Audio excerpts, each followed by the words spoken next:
Esto puede sonar duro, pero déjame preguntarte algo, ¿cuándo fue la última vez que viste un Volkswagen Beetle nuevo en un concesionario? No uno clásico restaurado con cariño, no uno de colección en una exhibición, sino uno nuevo, con olor a coche recién salido de fábrica, esperando comprador en un lote. Lo más probable es que no lo recuerdes, o que haya sido hace mucho más tiempo del que crees. De hecho, el Beetle dejó de producirse definitivamente en 2019, poniendo fin a una historia que duró más de 8 décadas. Y eso es extraño, porque durante gran parte del siglo XX, el Volkswagen Beetle no solo fue popular, fue uno de los autos más importantes y exitosos del planeta. Un vehículo que no solo transportó personas, sino que literalmente ayudó a motorizarlas. Países enteros crecieron con él. Generaciones aprendieron a manejar en uno. Fue taxi, coche familiar, primer auto, símbolo cultural y hasta declaración ideológica. Esta es una historia que necesita ser contada. La historia de cómo un pequeño coche, con un diseño raro, un motor atrás y casi sin cambios estéticos durante décadas, pasó de ser un experimento funcional a convertirse en el automóvil más producido de la historia durante muchos años. Y, aún así, terminó desapareciendo. Pero antes de seguir, no olvides suscribirte al canal para no perderte futuros videos donde hablamos de autos y de las historias que hay detrás de ellos. Ahora sí, continuemos. Para entender al Volkswagen Beetle, hay que retroceder a una época muy distinta. Estamos hablando de la Alemania de los años 30. Un país golpeado duramente por la Primera Guerra Mundial, con una economía frágil, desempleo masivo y una población que, en su enorme mayoría, no podía permitirse un automóvil. En ese contexto surge una idea ambiciosa y, para muchos, irrealista: crear un coche barato, confiable y lo suficientemente robusto como para soportar las malas carreteras de la época. Un coche que pudiera transportar a una familia promedio y que no requiriera grandes conocimientos mecánicos para mantenerse en funcionamiento. La idea era clara: un auto para el pueblo. De ahí el nombre Volkswagen, que literalmente significa eso. El proyecto fue encargado a Ferdinand Porsche, quien recibió una lista de requisitos muy concreta. El coche debía transportar a 2 adultos y 3 niños, mantener una velocidad constante en carretera, ser eficiente, fácil de producir en masa y, sobre todo, económico. No había espacio para lujos ni complejidades innecesarias. Cada decisión debía justificarse por su funcionalidad. El resultado fue un coche pequeño, redondeado, con el motor ubicado en la parte trasera y refrigerado por aire. No tenía radiador, no tenía sistemas complejos y su diseño priorizaba la simplicidad mecánica. No era elegante ni imponente, pero cumplía su función. Era resistente, fácil de reparar y sorprendentemente duradero. La producción comenzó antes de la Segunda Guerra Mundial, pero el conflicto lo cambió todo. La fábrica fue dañada, el proyecto quedó suspendido y, durante un tiempo, el futuro del Beetle parecía inexistente. Alemania estaba en ruinas, y la industria automotriz no era precisamente una prioridad. Aquí es donde la historia pudo haber terminado. Pero no fue así. Tras la guerra, bajo administración británica, la planta de Volkswagen volvió a ponerse en marcha. En un país devastado, ese pequeño coche se convirtió en una herramienta de reconstrucción. Al principio, nadie fuera de Alemania creía en él. Fabricantes británicos y estadounidenses lo consideraban un diseño anticuado, poco atractivo y condenado al fracaso en mercados exigentes. Otra vez, estaban equivocados. Durante los años 50, el Beetle empezó a expandirse por Europa y, poco después, llegó a Estados Unidos. Y lo hizo en un momento peculiar. Mientras Detroit producía autos grandes, largos, llenos de cromo y motores enormes, el Beetle era todo lo contrario. Pequeño, modesto, casi tímido. Pero también confiable, barato de mantener y distinto a todo lo demás. Y eso fue precisamente lo que lo hizo especial. En lugar de competir directamente con los autos estadounidenses, el Beetle ofrecía una alternativa. No prometía estatus ni poder. Prometía llegar siempre a casa. Prometía funcionar. Y en una época de cambios sociales profundos, eso resonó más de lo que nadie esperaba. Para los años 60, el Beetle ya no era solo un coche. Era un símbolo. Se convirtió en el vehículo de estudiantes, jóvenes, artistas y de toda una generación que rechazaba el exceso y buscaba algo más simple. Fue adoptado por el movimiento contracultural, por quienes veían en él una especie de antítesis del consumismo tradicional. Las ventas se dispararon. Volkswagen vendía cientos de miles de Beetles al año solo en Estados Unidos. A nivel mundial, las cifras eran aún más impresionantes. El coche parecía indestructible, intocable, eterno. Su diseño apenas cambiaba, y eso no parecía importarle a nadie. De hecho, era parte de su encanto. Pero como suele pasar con los íconos que duran demasiado tiempo, el mundo empezó a cambiar más rápido que el propio coche. Y aunque en ese momento nadie quería aceptarlo, las mismas cualidades que habían hecho grande al Beetle estaban empezando a convertirse en su mayor problema. Y para entender por qué, tenemos que avanzar un poco más en el tiempo. Porque la caída del Beetle no se explica solo con se volvió viejo o salieron modelos mejores. Eso sería demasiado simple. Había un factor que casi nadie menciona, y ese factor es la imagen. Para los años 70 y sobre todo para los años 80, el Beetle empezó a cargar con una etiqueta complicada, la de ser un coche de otra época. Y esto es curioso porque durante un tiempo esa otra época fue justamente lo que lo hacía especial. El Beetle había sido el coche honesto, el coche humilde, el coche simpático. Pero una vez que el mundo cambió, esa misma identidad empezó a oler a pasado. Piensa en el contexto. En Estados Unidos, los años 80 fueron exceso. Fueron aspiración, fue estatus, fue más grande es mejor. Los coches se volvieron más angulosos, más modernos, más tecnológicos. La gente quería sentirse en el futuro. Y el Beetle seguía pareciendo un insecto redondo de los años 50. Un auto con un motor refrigerado por aire en un mundo que ya estaba obsesionado con inyección electrónica, seguridad, confort, aire acondicionado que se enfría y carreteras a alta velocidad sin que tu coche suene como que va a despegar. Y entonces el Beetle empezó a vivir algo que es mortal para cualquier ícono, se volvió caricatura de sí mismo.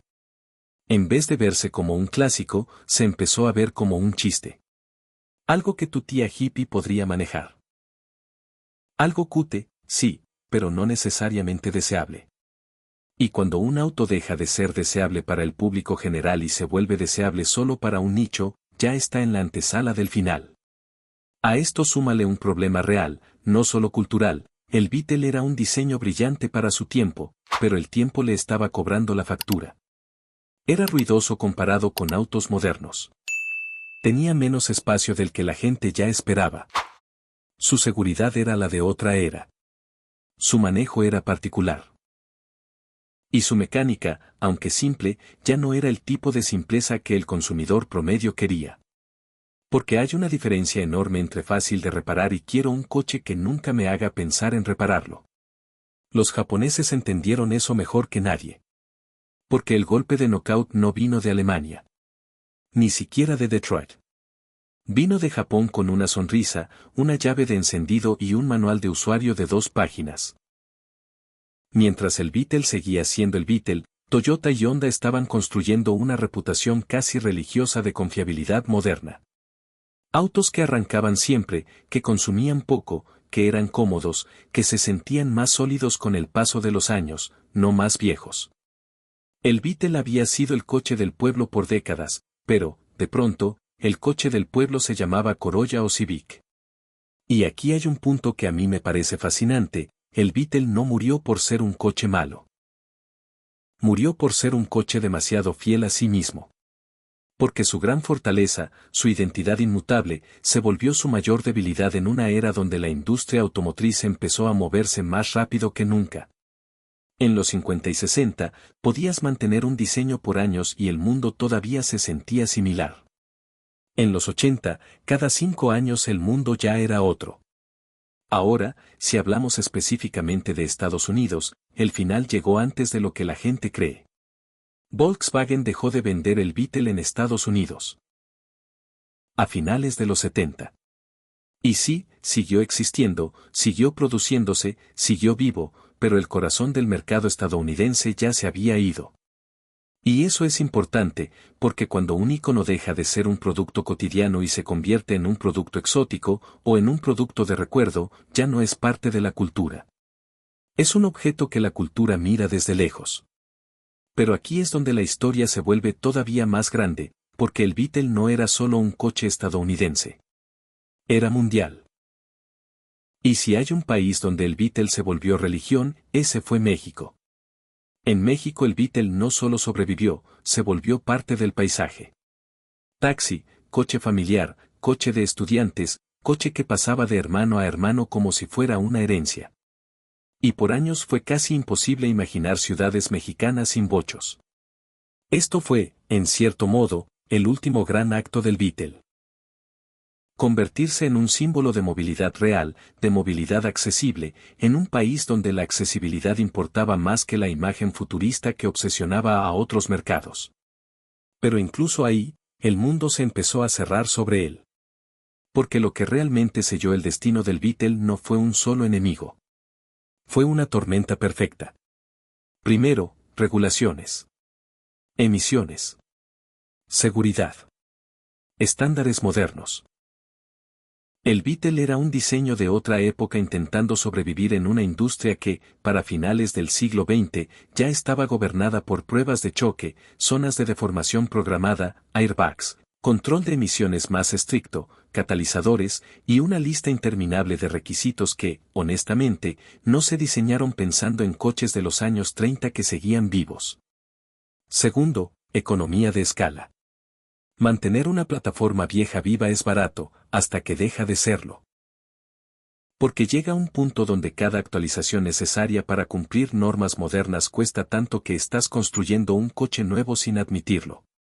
Y ese fue el dilema: si lo modernizas demasiado, deja de ser Beetle; si no lo modernizas, deja de ser viable. Tercero, el cambio cultural del automóvil. Y este es el punto más grande de todos. La gente empezó a comprar autos no solo por transporte, sino por identidad. Y con el tiempo, el mercado se fue moviendo hacia una obsesión por el estilo de vida, SUV versus crossovers, autos altos, autos que te hacen sentir capaz, seguro, preparado, aunque tu vida sea ir del trabajo a tu casa y al súper. El Beetle, en cambio, era honesto. No pretendía que eras un aventurero. No pretendía que eras un ejecutivo. No pretendía nada. Solo era un coche. Y en un mundo donde todos compran sensaciones, eso se vuelve difícil de vender.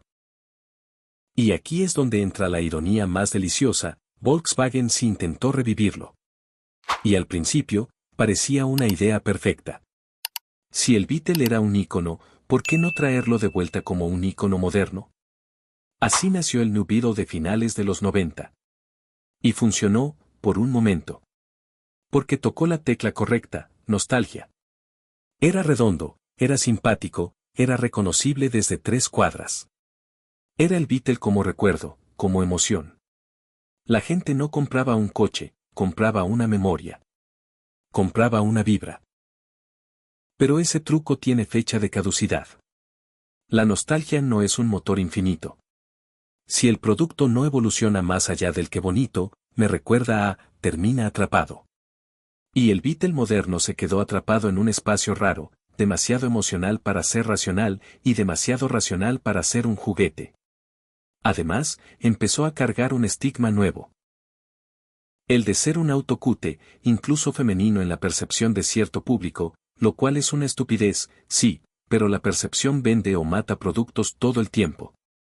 Y cuando un auto se vuelve víctima de estereotipos, ya está peleando una guerra que ni siquiera tiene que ver con ingeniería. La segunda reinterpretación del Beetle intentó corregir eso. Lo hicieron más ancho, más bajo, más agresivo, más deportivo. Como diciendo, miren, también puede ser cool. Pero ahí está el problema. El Beetle original nunca necesitó pedir permiso para ser cool. Lo era por accidente. El Beetle moderno estaba tratando de diseñar el cool, y eso casi siempre se nota. Y mientras tanto, el mercado seguía avanzando hacia otro lado. Crossovers. SUV versus. Autos más altos. Más prácticos para familias. Más fáciles de vender con promesas de seguridad y espacio. ¿Qué lugar quedaba para un hatchback nostálgico que, al final del día, competía en practicidad con coches que costaban lo mismo y ofrecían más? Porque seamos honestos, por más icónico que sea, un Beetle moderno no era el coche más práctico por ese precio. Era el coche con más personalidad por ese precio. Y la personalidad es valiosa, sí, pero no siempre gana contra la practicidad cuando el mercado se pone duro. Entonces llegamos al final. Y el final fue silencioso. No hubo un gran funeral nacional. No hubo un último rugido. Simplemente dejó de tener sentido producirlo. Y en 2019, el Beetle se fue para siempre. Pero si te pones a pensarlo, el Beetle nunca se fue del todo. Está en todas partes. Está en el ADN de Volkswagen. Está en la cultura pop. Está en la forma en la que la gente entiende lo que significa un auto con personalidad. Y está en algo aún más profundo, en la idea de que un coche puede ser más que metal y ruedas. Puede ser un personaje. Lo que perdimos cuando el Beetle desapareció no fue solo un modelo. Perdimos un tipo de automóvil que ya casi no existe. El auto que no tiene miedo de ser raro. El auto que se reconoce instantáneamente. El auto que no se ve como todos los demás. Porque hoy, seamos honestos, la mayoría de los autos modernos se ven como si fueran el mismo molde con distintas caras. Y el Beetle era lo contrario, era imperfecto, era extraño, era inconfundible. Y eso abre una pregunta que me obsesiona. ¿Por qué si el Beetle fue un fenómeno irrepetible, qué lo reemplazó? ¿Qué coche hoy tiene esa combinación de accesibilidad, identidad y presencia cultural? ¿Existe siquiera? Y más importante todavía, ¿podría un coche así volver a existir en una industria donde todo se decide por regulaciones, aerodinámica, plataformas compartidas y márgenes de ganancia? Porque una cosa es segura, el Beetle nació en un mundo donde la simplicidad era una virtud. Y murió en un mundo donde la simplicidad se volvió un lujo. Y ahí es donde esta historia se conecta con algo más grande que los autos. Se conecta con cómo cambia una cultura. Con lo que una sociedad considera deseable. Con cómo pasamos de comprar transporte a comprar identidad. Si te gustó este video no olvides suscribirte al canal y darle like. Hasta pronto.